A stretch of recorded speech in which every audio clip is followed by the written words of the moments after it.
पानं उलटली तर अजितदादांना बोलता येणार नाही. चंद्रशेखर बावनकुळेंनी अजित पवारांना ही तंबी दिली आहे. भाजपवर टीका करणाऱ्या अजितदादांना हा इशारा देण्यात आलाय.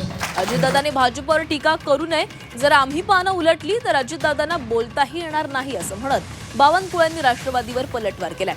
अजितदादांनी भाजपवर भ्रष्टाचाराचे आरोप केलेले होते, त्यावर भाजपमधून तीव्र प्रतिक्रिया उमटलेल्या आहेत.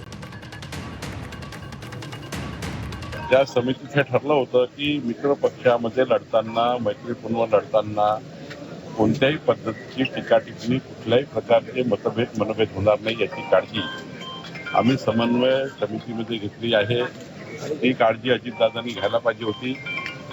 अजितदादा असे का बोलले हे मला माहिती नाही, पण अजितदादांनी ठरल्याप्रमाणे वागायला पाहिजे होतं. मी आधीच सांगितलं ते कसे वागले, का वागले मला याची माहिती नाही, पण खऱ्या अर्थाने अजितदादांनी असं नको बोलायला पाहिजे. ते महत्वाचे नेते राज्याचे आहे, त्यांना मी फार काही सल्ला देणार नाही, पण पिंपरी चिंचवडमध्ये अनेक वर्ष अजितदादाही सत्तेमध्ये होते.